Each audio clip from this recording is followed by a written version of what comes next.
विद्यार्थियों, आज हम विचलनशीलता के मापक क्वार्टाइल डेविएशन यानी चतुर्थांश विचलन के विषय में अध्ययन करेंगे।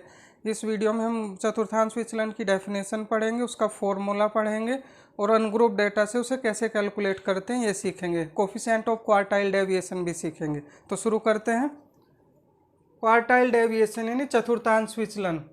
ओडेल के अनुसार चतुर्थांश विचलन या अर्ध अंतर चतुर्थांश प्रसार प्रथम और तृतीय चतुर्थांशों के बीच की आधी दूरी होती है। According to Odell, the quartile deviation और semi inter quartile range is 1/2 of the distance between the first and third quartiles. और you can say quartile deviation equal to Q3 minus Q1/2। ये डायरेक्ट डेफिनेशन से ही आ रहा है कि प्रथम और तृतीय चतुर्थांश के बीच की आधी दूरी होता है। तो quartile deviation equal to Q3 minus Q1/2। जो विचलनशीलता के मापक चार होते हैं, एक मापक हम पहले पढ़ चुके हैं, रेंज प्रसार।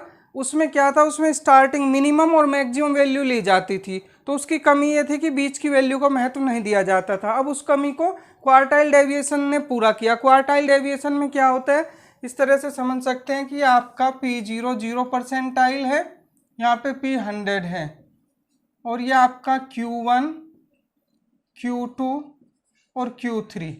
तो इसको 4 इक्वल पार्ट्स में डिवाइड कर रहे हैं, Q1 Q2 Q3। So we will consider only middle 50%। ये हम Q1 Q2 Q3 बीच के 50% आंकड़े लेंगे। लास्ट अपर 25% और लेस 25% इनको हम छोड़ देंगे। शुरू के 25% और ऊपर के 25%, केवल बीच के 50% को हम कंसीडर करेंगे क्वार्टाइल डेविएशन में। तो अब हम क्वार्टाइल डेविएशन QD का फॉर्मूला Q3 माइनस Q1/2 हो गया। और कोफिशिएंट ऑफ क्वार्टाइल डेविएशन यानी चतुर्थांश विचलन गुणांक इसका होता है Q3 minus Q1/Q3 plus Q1। Q3 third quartile और Q1 फर्स्ट क्वार्टाइल होता है।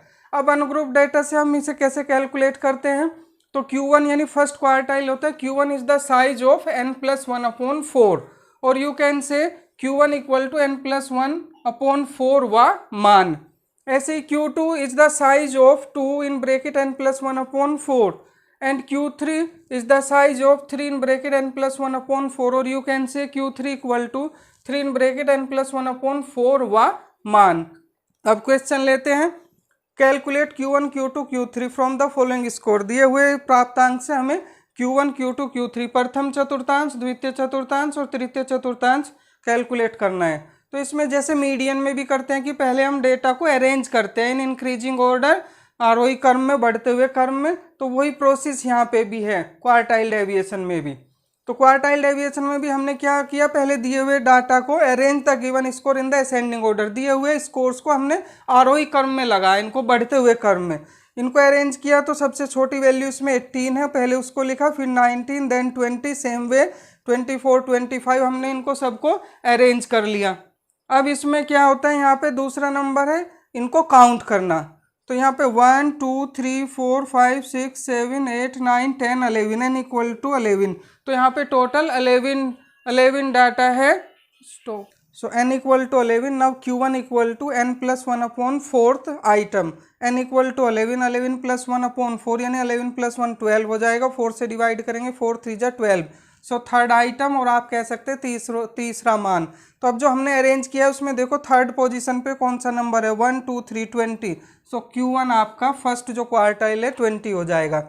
Q2 के लिए 2 in bracket n+1/4 item, n again 11 plus 1/4 12/4, 4 3 जा 12, 3 2 जा 6। सिक्स्थ आइटम या छठवां मान। अब देखो सीरीज में सिक्स्थ पोजीशन पे कौन सा है, 1 2 3 4 5 6 26।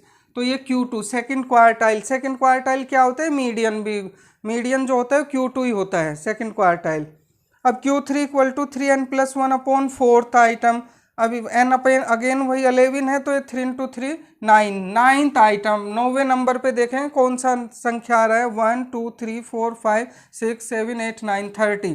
तो आपका Q3 हो जाएगा 30। इस तरह से अगर अनग्रुप डेटा है, इंडिविजुअल स्कोर्स दिए हैं, तो उनको हम पहले अरेंज करते हैं असेंडिंग ऑर्डर में, फिर n काउंट करते हैं, फिर Q1 Q2 Q3 according to formula इनकी वैल्यूज निकालते हैं। तो ये अब फर्स्ट क्वेश्चन कंप्लीट हो गया। नेक्स्ट पे आते हैं। डिस्क्रीट सीरीज है, अब की बार आपको फ्रीक्वेंसी भी दी हुई है।